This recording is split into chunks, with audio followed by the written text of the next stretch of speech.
ராஜஸ்தான். ராஜஸ்தானா என இந்தியில் அழைக்கப்படக்கூடிய இந்தியாவோட வடமேற்கு பகுதியில் அமைஞ்சிருக்கக்கூடிய ஒரு பெரிய மாநிலம். இது இந்தியாவோட மொத்த பரப்பளவில் சுமார் 3,42,239 சதுர கிலோமீட்டர் அளவுக்கான பரப்பளவை இது கொண்டிருக்கு. இந்தியாவோட மொத்த பரப்பளவிலேயே 10.4% பரப்பளவை இந்த ஒரு மாநிலமே பெற்றிருக்கு. இது தன்னோட எல்லைகளை வந்து எங்கெல்லாம் பகிர்ந்துருக்குன்னா குஜராத், ஹரியானா, உத்தரப்பிரதேசம், மத்திய பிரதேசம், பஞ்சாப் இந்த பெரும் பகுதிகளை வந்து 5 முக்கியமான எல்லை பகுதிகளை வந்து இந்த ராஜஸ்தான் வந்து பகிர்ந்து வச்சிருக்கு.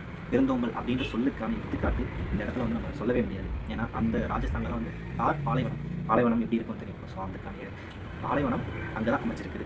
இந்த அதாவது ராஜஸ்தானில் உள்ள வளமான கலாச்சார பாரம்பரியம், துடிப்பான மரபுகள் இது எல்லாமே வந்து வரலாற்றை வந்து நமக்கு முக்கியத்துவப்படுத்தி காமிக்குது. இருந்தாலும் ராஜஸ்தானோட கலாச்சாரம், நடனம், இசை, கட்டிடக்கலைகள் இந்த பன்முகங்கள் எல்லாமே இருந்த கூட ராஜஸ்தான் இன்னும் வந்து வறுமையிலேயே இருந்துகிட்டு இருக்கு. இந்தியாவோட 10வது மிகப்பெரிய வறுமை கோட்டில் இருக்கக்கூடிய மாநிலமாக இருக்குதுன்னா அது ராஜஸ்தான் தான். சுதந்திரத்துக்கு பிறகு நிறைய மாநிலங்கள் வந்து அதோட வளர்ச்சியை நோக்கி சென்று கொண்டுகிட்டே இருக்கும்போது எதுக்கு ராஜஸ்தான் இன்னும் வறுமை கோட்டிலேயே இருக்குது. ஸோ அதுக்கான டீட்டெயில்ஸ் என்ன, அதோட நிலை என்ன, அதை எப்படி வந்து நம்ம சரி பண்ணலாம் அப்படின்றத இந்த பதிவில் காணலாம். நான் உங்கள் தர்மா, இது நம்மளுடைய பிராண்டட் சேனல். ராஜஸ்தானில் பல பரிமாண வகையில் வறுமையில் வாழ மக்களோட சதவீதம் 2015-16 கணக்கெடுப்புப்படி மொத்த மக்கள் தொகையில் 28.86% இருந்திருக்கு. அதுவே கடைசியாக எடுக்கப்பட்ட 2019-21 அந்த கணக்கெடுப்புப்படி 15.3% அதோட வறுமை அளவு குறைச்சிருக்கு. சுமார் 1.87 கோடிக்கும் அதிகமான மக்கள் வறுமையிலிருந்து மீண்டுள்ளதாக நீத்தி ஆயோக் அப்படின்ற ஒரு அறிக்கையை வந்து வெளியிட்டிருக்காங்க. நகர்ப்புற மக்களை விட கிராமப்புறத்தில் இருக்கக்கூடிய மக்கள் தான் வறுமையில் வந்து ரொம்ப பாதிக்கிறாங்க அப்படின்ற ஒரு அறிக்கையும் விட்டுருக்காங்க. 75% அதிகமான மக்கள் கிராமப்புற மக்கள் தான். அவங்க தான் வந்து 75% மேலே வந்து வறுமையில் கஷ்டப்படுறாங்க அப்படின்ற ஒரு அறிக்கையும் ராஜஸ்தானில் இன்னும் இருந்துகிட்டே இருக்கு. இந்த வறுமை மக்களிடையே பெரும் ஏற்றத்தாழ்வையும் உண்டாக்கியிருக்கு. அதாவது வறுமையோட அளவு சிக்கார் மாவட்டத்தில் 7%, மன்சோரா மாவட்டத்தில் 28.58% இருக்குது. இது வந்து மொத்த மாவட்டத்தில் உள்ள டீட்டெயில். ஒவ்வொரு மாவட்டத்திற்கும் இருக்கக்கூடிய மொத்த வறுமையோட அளவு என்ன அப்படின்றத இது நான் கொஞ்சம் சர்ச் பண்ணி எடுத்துக்கலாம். இதை வந்து நான் வீடியோவில் வந்து பின் பண்ணுறேன், நீங்கள் பார்த்து தெரிஞ்சுக்கலாம்.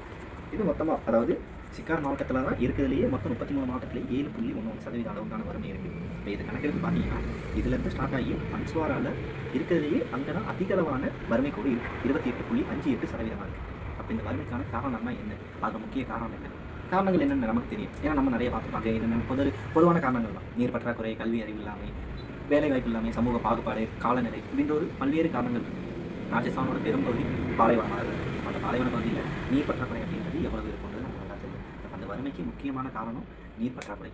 நீர் பற்றாக்குறைக்கும் வறுமைக்கும் நேரடியாக தொடர்பு இருக்குது. அடுத்ததாக கல்வி அறிவு அப்படின்றது ஆண்கள் சதவீதத்தை விட பெண்களோட கல்வி அறிவு சதவீதம் அப்படின்றது ரொம்ப கம்மியாக தான் இருக்குது. பெண்களுக்கு வந்து கல்வி அறிவு அப்படின்றத வந்து மறுக்கப்படுது. ஆணாதிக்கம் செய்கிறது, சமூக கட்டுப்பாடு இந்த மாதிரி நிறைய விஷயங்கள் வந்து நடக்கிறதுனால அங்கே வந்து கல்வி அறிவு அப்படின்றது அதுவும் ஒரு முக்கிய காரணமாக இருக்குது வறுமைக்கு. பல குழந்தைகள் வந்து பள்ளியை பாதியில் விட்டுட்டு இடைநிறுத்தி விட்டு போகிறதும் வந்து அந்த மாநிலத்தில் தான் நிறைய நடந்துகிட்டே இருக்குது. அதுவும் நமக்கான அறிக்கையை வந்து கொடுக்குறாங்க. இதில் குறிப்பாக சொல்லணும்னா சிறுமிகள் வந்து இடைநிறுத்தம் தான் பெருமளவில் பாதிப்பாக இருக்குது.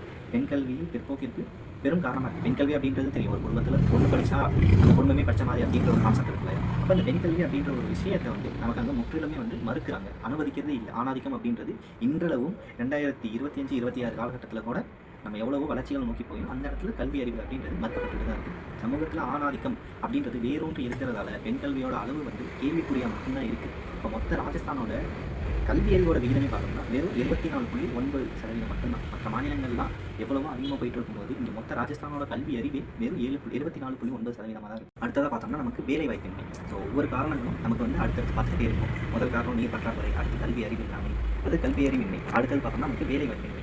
ராஜஸ்தானில் வேலைவாய்ப்பு அப்படின்றது வந்து ரொம்ப கம்மியாக தான் இருக்குது. அதாவது 2025-26 கணக்கெடுப்புன்னு பார்த்தோம்னா இது ஹரியானாவுக்கு அடுத்தபடியாக வந்து இருக்குது. அதாவது வேலைவாய்ப்பின்மை அப்படின்றது ரொம்ப குறைஞ்சிருக்கு. மொத்த மக்கள் தொகையிலேயே வெறும் 24.5%லேருந்து வெறும் 31.4 அந்த சதவீதம் வரைக்கும் தான் வேலைவாய்ப்பு அப்படின்றத வந்து பெற்றிருக்காங்க. மீதி இருக்க எல்லாருமே வந்து ரொம்ப வறுமையிலையும் வேலைவாய்ப்பு இல்லாமல் அப்படின்றது தான் இருக்காங்க. இப்போ முக்கிய காரணமாக அமைகிறது வந்து மக்கள் தொகை அதிகமாக இருக்கிறதுனால வேலைவாய்ப்பு அப்படின்றது வந்து நமக்கு குறைஞ்சிக்கிட்டே போகுது. ஸோ தரமான கல்வி இல்லாதது, பொதுவான பெரும் வளர்ச்சி இல்லாதது, பல துறைகள் குறிப்பிட்ட துறைகளில் போதிய முதலீடு இல்லாமல் இருக்கிறது, இந்த மாதிரி பல காரணங்கள் வேலை வாய்ப்பு இல்லாததுக்கு வந்து முக்கிய காரணங்களாக அமையுது. ஒரு இண்டஸ்ட்ரி இருக்குதுன்னா அதுக்கு வந்து நம்ம முதலீடு செய்யணும், அதுக்கான நம்ம லேபர்ஸ் எடுக்கணும், அதுக்கான அடுத்த ஸ்டெப் எடுக்கணும்னா அந்த கவர்மெண்ட் வந்து அது பண்ணினா தானே நமக்கு அதுக்கான வேலை வாய்ப்பு அப்படின்றத ஏற்படுத்தி கொடுக்க முடியும். அந்த ஒரு ராஜஸ்தான் ஒரு பெரிய மாநிலம். இப்போ அந்த மாநிலத்தை பற்றி நம்ம பேசுகிறோம். அந்த மாநிலம் இருக்குன்னா அந்த மாநிலத்தில் இண்டஸ்ட்ரி உருவாக்கணும், அதுக்கான துறைகளை உருவாக்கணும், அடுத்தடுத்த கல்வியை உருவாக்கணும். அந்த கல்வி இருந்தால் தான் அடுத்த நிலைக்கு வந்து மக்கள் தள்ளப்படுவாங்க, அதுக்கு அடுத்த நிலை வளர்ச்சி நோக்கி போவாங்க. கல்வி அறிவு அப்படின்றது இல்லைன்னா அடுத்த பொருளாதார வளர்ச்சி அப்படின்றத எப்படி அடைய முடியும்?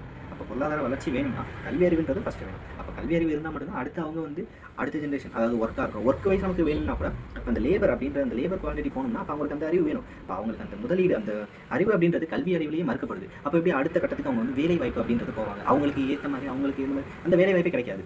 நான் சாதாரணமான கூலி தொழிலுக்கு போகிறது, இல்லை போயிட்டு கஷ்டப்படுறது, இல்லை வெளிநாடுகளுக்கு போகிறது, இல்லை வெளி மாநிலங்களுக்கு போய் கஷ்டப்படுறது அப்படின்றத நம்ம நிறைய பார்த்துட்டு தான் இருக்கோம். நம்மளை சுற்றி இருக்கவங்களும் இப்போ நம்ம தமிழ்நாட்டில் இருக்கோம். தமிழ்நாட்டில் இருக்கும்போது நம்மளை சுற்றி ஹிந்தி இருக்காங்க. நம்ம அதர் ஸ்டேட்டில் உள்ளவங்க நிறைய பேர் வந்து இப்போ நம்மளால் பண்ண முடியாத வேலைகள், அதாவது நம்மளை வந்து அவங்க பீட் பண்ணி போகிறத விட நம்மளால் பண்ண முடியாத வேலைகளை கூட அவங்க வந்து பண்ணுறாங்க. அப்போ ஏன் நமக்கு வந்து கல்வி அறிவு அப்படின்றது அவங்கள கம்பேர் பண்ணும்போது கொஞ்சம் இருக்கிறதுனால நம்ம வந்து எக்ஸ்ட்ரா நம்ம போயிட்டோம். கொஞ்சம் ஐடி கம்பெனியோ இல்லை டாக்டர்ஸ் இன்ஜினியர்ஸ் அப்போ அந்த மாதிரி லெவல் போயிட்டோம். பட் ஆனால் அவங்களுக்கு வந்து அந்த அளவுக்கான ஒரு நெட்ஒர்க்கோ இல்லை அதுக்கான ஒரு இன்ஃப்ளூயன்ஸோ இல்லாதனால அவங்க வந்து அதுக்கும் கீழேயான இந்த ஹோட்டல் வேலை இல்லை கட்டிட வேலை அந்த மாதிரியான ஒரு அதாவது ரொம்ப கீழே வேலை பார்க்கக்கூடிய அந்த ஒரு அவங்களோட உடல் உழைப்பை மட்டுமே நம்பி அவங்க அந்த நிலையில் மட்டுமே தள்ளப்படுறதுக்கான ரீசன் என்னன்னா அவங்களுக்கான கல்வி அறிவு இல்லை. அவங்க மாவட்டத்தில் அதாவது மாநிலத்திலேயே வந்து தேவையான கம்பெனிகள் இல்லை, அதுக்கான முதலீடுகள் இல்லை. அப்போ இது எல்லாமே வந்து முக்கியமான காரணமாக இருக்குது. அடுத்ததாக பார்த்தோம்னா நமக்கு வேலை வாய்ப்பின்மை. ஸோ ஒவ்வொரு காரணங்களும் நமக்கு வந்து அடுத்தடுத்து பார்த்துக்கிட்டே இருக்கும். முதல் காரணம் நீர் பற்றாக்குறை, அடுத்து கல்வி அறிவு இல்லாமல், அது கல்வி அறிவின்மை. அடுத்தது பார்த்தோம்னா நமக்கு வேலை வாய்ப்பின்மை.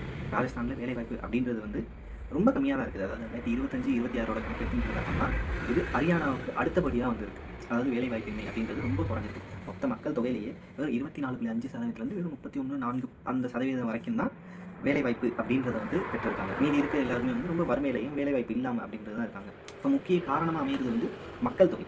மக்கள் தொகை அதிகமாக இருக்கிறதுனால வேலை வாய்ப்பு அப்படின்றது வந்து நமக்கு குறைஞ்சிக்கிட்டே போகுது. ஸோ தரமான கல்வி இல்லாதது, பொதுவான பெரும் வளர்ச்சி இல்லாதது, பல துறைகள் குறிப்பிட்ட துறைகளில் போதிய முதலீடு இல்லாமல் இருக்கிறது, இந்த மாதிரி பல காரணங்கள் வேலை வாய்ப்பு இல்லாததுக்கு வந்து முக்கிய காரணங்களாக அமையுது. ஒரு இண்டஸ்ட்ரி இருக்குதுன்னா அதுக்கு வந்து நம்ம முதலீடு செய்யணும், அதுக்கான நம்ம லேபர்ஸ் எடுக்கணும், அதுக்கான அடுத்த ஸ்டெப் எடுக்கணும்னா அந்த கவர்மெண்ட் வந்து அது பண்ணாதானே நமக்கு அதுக்கான வேலை வாய்ப்பு அப்படின்றத ஏற்படுத்தி கொடுக்க முடியும். அந்த ராஜஸ்தான் ஒரு பெரிய மாநிலம். இப்போ அந்த மாநிலத்தை பற்றி நம்ம பேசுகிறோம். அந்த மாநிலம் இருக்குன்னா அந்த மாநிலத்தில் இண்டஸ்ட்ரி உருவாக்கணும், அதுக்கான துறைகளை உருவாக்கணும், அடுத்தடுத்த கல்வியை உருவாக்கணும். அந்த கல்வி இருந்தால் தான் அடுத்த நிலைக்கு வந்து மக்கள் தள்ளப்படுவாங்க, அதுக்கடுத்த நிலை வளர்ச்சி நோக்கி போவாங்க. கல்வி அறிவு அப்படின்றது இல்லைன்னா அடுத்த பொருளாதார வளர்ச்சி அப்படின்றத எப்படி அடைய முடியும்? அப்போ பொருளாதார வளர்ச்சி வேணும்னா கல்வி அறிவுன்றது ஃபஸ்ட்டு வேணும். அப்போ கல்வி அறிவு இருந்தால் மட்டும்தான் அடுத்து அவங்க வந்து அடுத்த ஜென்ரேஷன் அதாவது ஒர்க்காக இருக்கும். ஒர்க் வைஸ் நமக்கு வேணும்னா கூட அப்போ அந்த லேபர் அப்படின்ற அந்த லேபர் குவாலிட்டி போகணும்னா அப்போ அவங்களுக்கு அந்த அறிவு வேணும். அப்போ அவங்களுக்கு அந்த முதலீடு அந்த அறிவு அப்படின்றது கல்வி அறிவிலேயே மறுக்கப்படுது. அப்போ எப்படி அடுத்த கட்டத்துக்கு அவங்க வந்து வேலை வாய்ப்பு அப்படின்றது போவாங்க. அவங்களுக்கு ஏற்ற மாதிரி அவங்களுக்கு ஏற்ற மாதிரி அந்த வேலை வாய்ப்பே கிடைக்காது. நான் சாதாரணமான கூலி தொழிலுக்கு போகிறது, இல்லை போயிட்டு கஷ்டப்படுறது, இல்லை வெளிநாடுகளுக்கு போகிறது, இல்லை வெளி மாநிலங்களுக்கு போய் கஷ்டப்படுறது அப்படின்றத நம்ம நிறைய பார்த்துட்டு தான் இருக்கோம். நம்மளை சுற்றி இருக்கவங்களும் இப்போ நம்ம தமிழ்நாட்டில் இருக்கோம். தமிழ்நாட்டில் இருக்கும்போது நம்மளை சுற்றி ஹிந்தி இருக்காங்க. நம்ம அதர் ஸ்டேட்டில் உள்ளவங்க நிறைய பேர் வந்து இப்போ நம்மளால் பண்ண முடியாத வேலைகள், அதாவது நம்மளை வந்து அவங்க பீட் பண்ணி போகிறத விட நம்மளால் பண்ண முடியாத வேலைகளை கூட அவங்க வந்து பண்ணுறாங்க. அப்போ ஏன் நமக்கு வந்து கல்வி அறிவு அப்படின்றது அவங்கள கம்பேர் பண்ணும்போது கொஞ்சம் இருக்கிறதுனால நம்ம வந்து எக்ஸ்ட்ரா நம்ம போயிட்டோம். கொஞ்சம் ஐடி கம்பெனியோ இல்லை டாக்டர்ஸ் இன்ஜினியர்ஸ் அப்போ அந்த மாதிரி லெவல் போயிட்டோம். பட் ஆனால் அவங்களுக்கு வந்து அந்த அளவுக்கான ஒரு நெட்ஒர்க்கோ இல்லை அதுக்கான ஒரு இன்ஃப்ளூயன்ஸோ இல்லாதனால அவங்க வந்து அதுக்கும் கீழேயான இந்த ஹோட்டல் வேலை இல்லை கட்டிட வேலை அந்த மாதிரியான ஒரு அதாவது ரொம்ப கீழே வேலை பார்க்கக்கூடிய அந்த ஒரு அவங்களோட உடல் உழைப்பை மட்டுமே நம்பி அவங்க அந்த நிலையில் மட்டுமே தள்ளப்படுறதுக்கான ரீசன் என்னன்னா அவங்களுக்கான கல்வி அறிவு இல்லை. அவங்க மாவட்டத்தில் அதாவது மாநிலத்திலேயே வந்து தேவையான கம்பெனிகள் இல்லை, அதுக்கான முதலீடுகள் இல்லை. அப்போ இது எல்லாமே வந்து முக்கியமான காரணமாக அமையுது. நீர் பற்றாக்குறை, வேலை வாய்ப்பின்மை, கல்வி இல்லாமை, அதே மாதிரி காலநிலை, ஸோ இந்த மாதிரி பல்வேறு முக்கியமான காரணங்கள் வந்து வறுமைக்கு வந்து மிகப்பெரிய வழிவகுத்துக்கிட்டே இருக்குது. அப்போ இந்த ராஜஸ்தான் அப்படின்ற மாவட்டம் இந்தியாவோட மொத்த மாவட்டங்களில் வறுமையில் இருக்கக்கூடிய மாவட்டங்களில் 10வது இடத்துல இருக்குது. இப்போ இந்த வறுமையை வந்து நம்ம எப்படி வந்து ஒழிக்கலாம், வறுமையில் வந்து எப்படி வந்து நம்ம அடுத்த லெவலுக்கு கொண்டு போகலாம், வளர்ச்சியை எப்படி நோக்கி செல்லலாம், இதற்கான ஒவ்வொரு விஷயங்களையும் ஒவ்வொரு ஐடியாக்களையும் ஸோ நம்மளோட கமெண்ட்டில் வந்து லீவ் பண்ணுங்கள். ஸோ இந்த கமெண்ட்களை படித்து நானும் தெரிஞ்சுக்கிறேன், மற்றவங்களுக்கும் ஷேர் பண்ணுங்கள். ஸோ நான் உங்கள் தர்மா, இது உங்களுடைய பிராண்டட் சேனல். சப்ஸ்கிரைப் பண்ணுங்கள், ஷேர் பண்ணுங்கள். உங்களோட சப்போர்ட் எப்பவுமே இருக்கணும். நன்றி, வணக்கம்.